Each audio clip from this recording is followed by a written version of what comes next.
पिछले कुछ दिनों में मैंने इस राज्य के बहुत सारे गांवों का मुआयना किया है।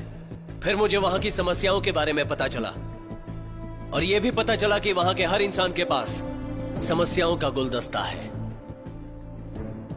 कहीं स्कूल की समस्या है तो कहीं अस्पताल की समस्या, और कई गांवों में तो सड़कें भी नहीं है। और एक गांव में मैडम स्पीकर, उन्हें शमशान घाट के लिए जमीन चाहिए ताकि कम से कम मरने के बाद तो वो चैन की नींद सो पाए। कहीं पानी की समस्या, कहीं मछुआरों की समस्या, कहीं तालाब बनाने की जरूरत, कहीं तालाब साफ करने की।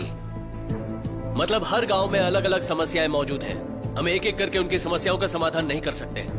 और यहाँ 100-200 नहीं, 23,000 से भी ज्यादा गांव की अपनी अपनी समस्याएं मौजूद हैं। फाइनेंस एक्सपर्ट्स और स्पेशलिस्ट के साथ डिस्कस करने के बाद एक ही समाधान मिला है, लोकल गवर्नेंस, मतलब सेल्फ रूल। इस राज्य का बजट 250 करोड़ से भी कहीं ज्यादा है। अगर उसमें से हर साल 5 करोड़ 2,500 गांव में से हर एक गांव को दे तो वो खुद अपनी समस्या का समाधान कर सकते हैं। अब उनके इंतजार की घड़ी खत्म हो चुकी है।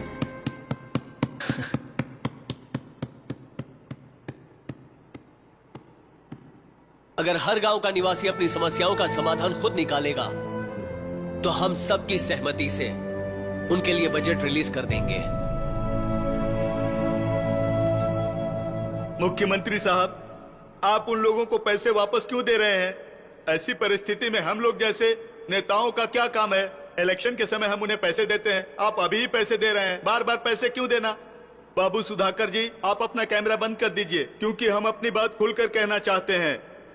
साहब, उनकी समस्या का समाधान सिर्फ हम ही कर सकते हैं, क्योंकि वो लोग तो जनता हैं और हम उनके नायक हैं। आपको इसका ध्यान रखना चाहिए। गांव वाले यहाँ से बहुत दूर रहते हैं सर। उनकी समस्या यहाँ से ना सुनाई देगी और ना ही दिखाई देगी। सर, ये ठीक बात नहीं है। अगर आप 5 करोड़ हर एक गांव को देंगे तो पूरे राज्य का क्या हाल होगा? अगर हम हर साल 23,000 गांव को 5 करोड़ देते हैं, मतलब 1,25,000 करोड़ पैसे गांव में देने के बाद भी हमारे पास आधे से ज्यादा बचेंगे, जो पूरे राज्य के लिए काफी है। ऐसा है क्या?